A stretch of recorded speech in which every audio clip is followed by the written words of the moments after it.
The 2025 Major League Baseball season is here, and it's time to make some of the worst predictions.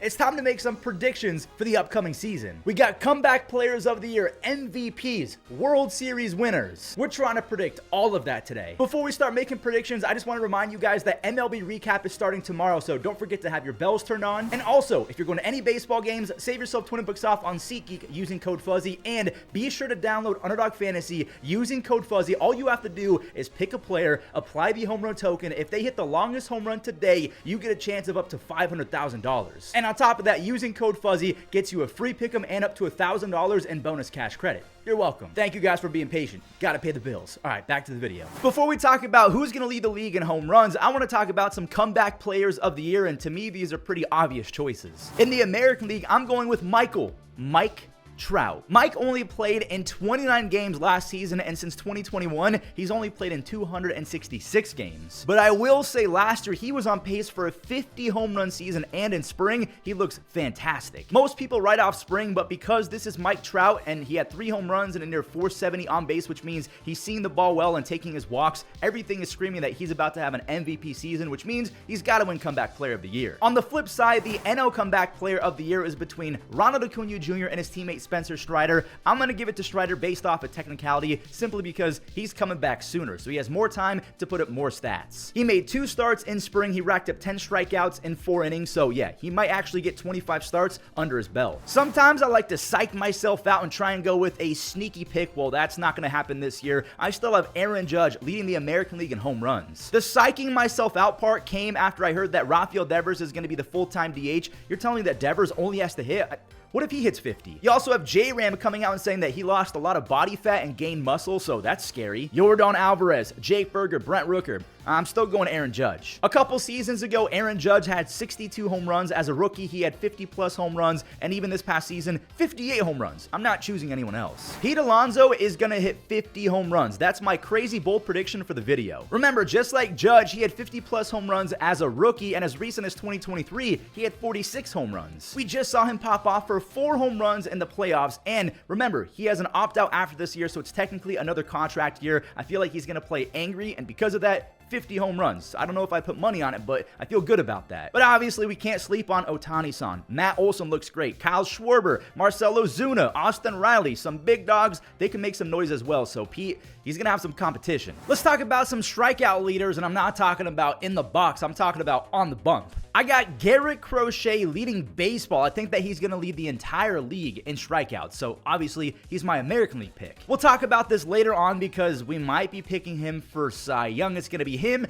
versus Tarek Skubal, but check out these stats. Last season, before he got shut down, he became the 3rd pitcher ever to have 200-plus strikeouts in a season that he didn't even pitch 150 innings. And then he tacked on like an almost 20 strikeouts per 9 this spring. It's spring, take it with a grain of salt, but he's disgusting. And maybe a surprise pick because a lot of you might have thought I was going to go with Paul Skeens, but I still think that Dylan Cease is nasty enough to strike out 250 guys. I don't know if he's going to win Cy Young or if the ERA is going to be sub 3, but he's disgusting as well. He's made 32 or more starts in 4 consecutive seasons, and over those 4 seasons, he's had 891 strikeouts, so he's basically averaging 220 plus. At 29 years old and entering a contract year, he's going to be a free agent after 2025. Dylan Cease is going to strike out 250 plus. We'll talk about the batting champions, Platinum Glove winners, and save leaders in just a second, but right now, let's focus on stolen bases. Everyone loves stolen bases. Now, if Chandler Simpson made the opening day roster for the Rays, he would have been my clear choice for the AL because that dude could steal 150 one day if he stays healthy. This one's kind of a sneaky pick because I'm sure a lot of you probably thought I was going to go with Bobby Witt Jr. Do you guys know that Jazz Chisholm Jr. stole 18 bags in 46 games last year with the Yankees? That's a crazy pace. If Jazz would have done that over a full 162, he would have had 63 stolen bases. Other guys like Bobby Witt Jr., J-Ram, again, he's a power speed threat, Jarren Duran, and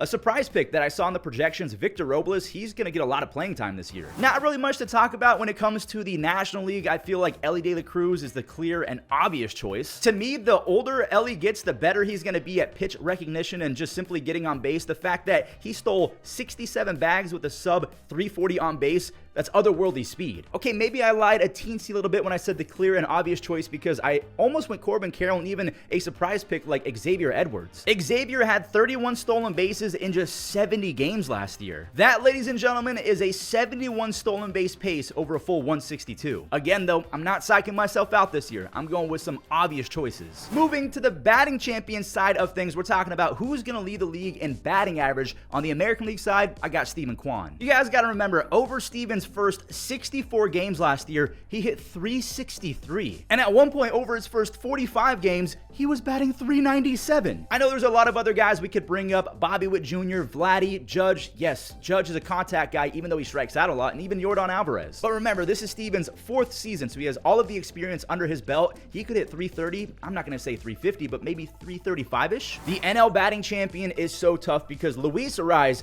I mean, he literally sells out and tries to be a singles hitter. It's not even a case to be made. He should be the guy, right? I just have a feeling, just like Steven Kwan, I have a feeling about Shohei Ohtani. I mean, it's not like I'm going out on a limb here. He did just hit 310 and then 304 the year before. And I might be cheating a little bit because at the time of this recording, he's already leading baseball in base hits with 3 in 2 games. I don't know. I just feel like at 30 years old, Ohtani is kind of in that new prime for a baseball player, at least in terms of offensive ceiling. Ohtani could go 330, maybe 340 as well. All right, we've talked a lot about hitting. Let's talk about some defense and then pitching. The AL Platinum Glove winner, if they don't give it to Dalton Varsho this year, I will riot. Now, Dalton will have some competition on his own team in the form of Andres Gimenez, who's already won a Platinum Glove. Of course, there's Bobby Witt Jr., who went from one of the worst defenders in baseball to being one of the best in 1 calendar year. Marcus Semien, he's in that conversation as well. But I'll keep it simple. The AL Platinum Glove winner to me is going to be Dalton Varsho, and then the NL Platinum Glove winner, who I think is going to have the most outs above average and defensive run saves of anyone in baseball,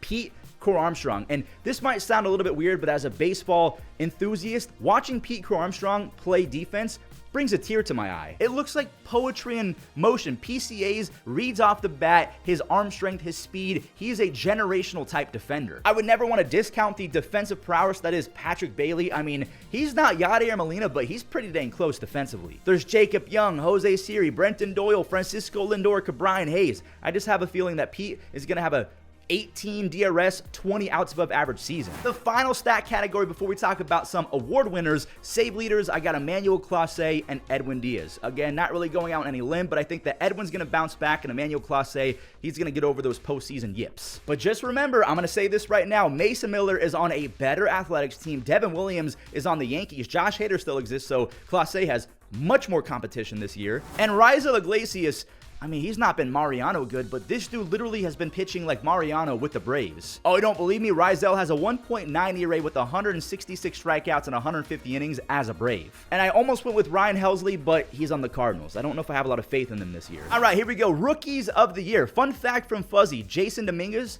is still a rookie, but I'm going with Jacob Wilson of the Athletics. There's a case to be made that Jacob Wilson is the greatest minor league baseball player of all time. In 79 minor league games, Jacob Wilson is hitting .401 with a 1.052 OPS. Let me repeat that. A .401 batting average in 79 games. His contact skills are off the charts. Take this with a grain of salt, but he also popped off for 4 home runs in spring, so the power's coming around now. But if you went with a Jackson Jobe, a Christian Campbell, Cam Smith, he just made the Astros opening day roster, maybe a Kobe Mayo, I wouldn't be mad at you. This is where I want to throw everything out the window of just common sense and go with my heart. I want to go with Terso Ornelas as the NL Rookie of the Year. He's going to be a left fielder for the Padres. I don't think that Jason Hayward and Connor Joe are going to keep up. It's going to be Terso's job. But I have to put myself in the shoes of baseball writers. They're going to go with Roki Sasaki. It makes way too much sense. Then again, there's Matt Shaw, Dylan Cruz, Bubba Chandler. It's just that Roki, he's already pitched. The Dodgers glaze is real. Everyone loves a flamethrower. So again, everything is stacking up for Roki. But if Terso Ornelas wins it, just know I said it out loud, okay? I wanted to. I'm going to lose a lot of you guys with this next pick.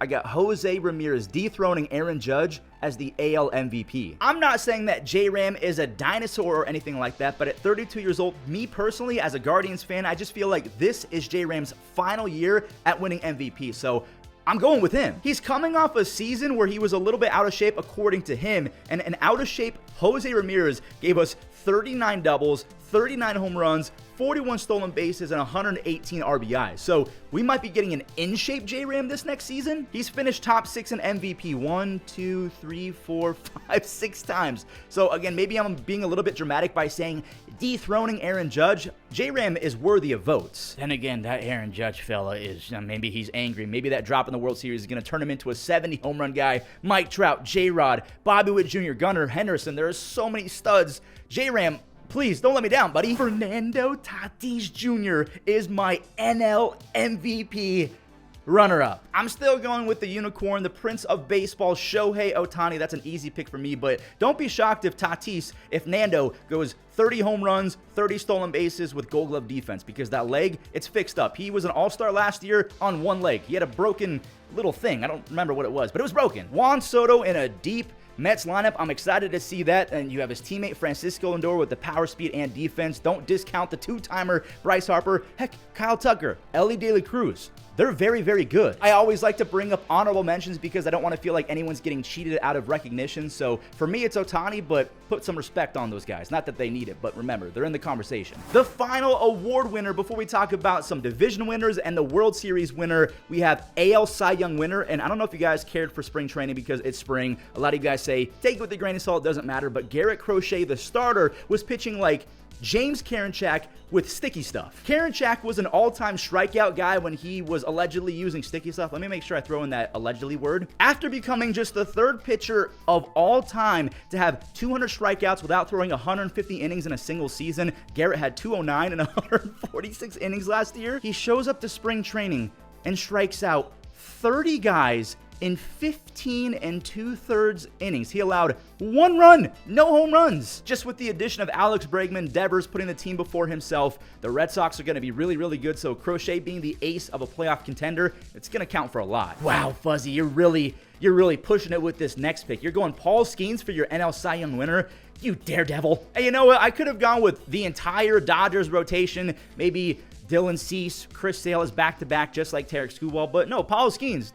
Are we forgetting what he just did? He was third in Cy Young as a rookie, and he finished that campaign with a 1.96 ERA in 23 starts with 11 and a half strikeouts per 9. Mythical stuff we're talking about here. Paul Skeens reminds me so much of the late Jose Fernandez. I truly believe that Fernandez could have won multiple Cy Youngs, so I'm living vicariously through Paul as if he's Jose. Maybe that's a little bit weird to say out loud, but in terms of ceiling and skill set and nastiness, Skeens and Fernandez are some of the most entertaining pitchers I've ever watched. And there we have it. All of the individual-based awards are in the books. Let's talk about the division winners and eventually who I think is going to make the World Series and win it. I just want to make sure I say this out loud. There are so many elite teams across the game of baseball. These choices were far from easy. Like, I'm mad at myself for leaving out a few teams. But let's do it. Let's just fire these off one by one. The AL East, I'm only saying this because the Yankees lost Garrett Cole and Luis Gil. Luis Gil will come back, but the second half Orioles are going to be healthy. They'll have Felix Bautista, Kyle Bradish, Grayson Rodriguez. That's a super team. Staying with the East, the NL East, I really feel like the Braves could be the NL version of the Orioles where they get all of their troops back, kind of like Avengers Assemble in the second half, but I'm still going with the Phillies. They got the two-timer Bryce Harper. Maybe I'm being a fanboy. I feel like Bryson Stott's going to have a comeback season after fixing that elbow. They added Jesus Luzardo to that rotation. Taijuan Walker, get going, buddy. You're back to the bullpen. So I'm not going with the Yankees because of Garrett Cole and Luis Gil. I'm not going with the Braves or the Mets because they just have too many injuries for the first half. The Central Divisions. Again, I could get cooked, but what's with all the disrespect from my Guardians? They just made the ALCS. I know they traded away Anderson Jimenez and Josh Naylor, but they contributed absolutely nothing in the postseason. No disrespect to Josh Naylor. I think he'll even admit this, and he's kind of admitting it because he's lost a lot of weight, but he was out of shape down the second half. He was bad. But for the AL Central, I got the Guardians winning by a smidge, maybe 1 or 2 games over the Royals or the Tigers, and then the NL Central, I got the Cubs. And honestly, I feel like, yeah, I could talk about the Brewers and the Reds. Maybe the Reds are a sleeper team, but the Cubs have so much depth and so much star power. I got to go with them. That one's easy for me, which might sound very disrespectful to the Brewers because they're getting Brandon Woodruff back, a healthy Christian Yelich. And the Reds, I mean, they have a lot of good pieces there. But let's move on before I talk myself out of any decisions. I'm strong this year, okay? Your words can't hurt me. Your comments, I won't cry over them anymore. Just kidding. The final division, the west side of baseball, I have the Rangers taking the crown in the American League West because, I mean, let's face it, that roster's loaded. And if we're talking about loaded rosters, the NL West got the Rockies. Obviously, I'm joking. The Dodgers. The wild card teams. Remember, each league gets 3 wild card teams. For the AL, I got the Astros. I still think that they're a playoff contender. The Red Sox, I think they're going to be really, really good. So obviously, they have to make the playoffs somehow. I don't think that they're going to be better than the Orioles, but the Red Sox are making it as a wild card team. So that leaves the Royals, Tigers, and Yankees all fighting for that final wild card spot. Again, according to Fuzzy, none of this is going to happen, by the way. I'm not the best at predictions. I'll just put that out there. I'm just going to go with my heart. I think the Yankees are going to be the 3rd team. No disrespect to the Royals or Tigers. I just don't know if I believe in the Royals' bottom half of that lineup. I don't know if I believe in the starting rotation of the Tigers because Jack Flaherty was not good for the Dodgers in the postseason, and we haven't really seen Casey Mize take that next step. I know I'm going to get a lot of hate for not picking the Tigers and the Royals. I'm just going to be called a Guardians fanboy, and you know what? You might be right. I'll give you that. I guess I'm just kind of sick of the mainstream media disrespecting the Guardians, so if they're underrating them, I might overrate them. That's just how it goes. The National League wild card, I got the Braves. That's easy. Pencil them in. The Diamondbacks, they're going to be so good now that they have Corbin Burns and a bunch of other just good pieces in that lineup. And finally, we have the 3rd wild card team. It's between the Mets and the Padres, at least to me. The Padres, way too many things have to go right. I mean, it's ridiculous. And I'm saying that because Joe Musgrove, he's out. Yu Darvish is starting the season on the IL. Just way too many questions. The same for the Mets with Sean Manaea and Frankie Montas on the IL. But, I mean, they got Juan Soto and an absolutely just historically deep lineup. I gotta go with the Mets over the Padres, which again makes me sad because I love the Padres. Watching them is so much fun. Nando in the playoffs is basically like watching Barry Bonds. And here we are, the World Series. Let me just put out one more disclaimer. I am not great at predictions. I have no idea why I'm choosing these teams. It's simply based off vibes. I'm going with the Orioles based off their second half resurgence and the Phillies matching up in the World Series and winning it, the Phillies. And there we have it, all of my predictions in one video. A lot of them aren't going to happen, but that's the best part about being a creator. I can use these predictions that I get wrong to get better in the future. That's just me being positive. I'm not going to get better at these ever. But I appreciate you guys watching. If you did, do me a couple favors. It really helps out the channel. Leave a like, subscribe, and head on over to Fuzzy Gaming. We're posting a lot of MLB The Show 25 over there. Thank you guys for all of your support, and I can't wait for the 2025 regular season.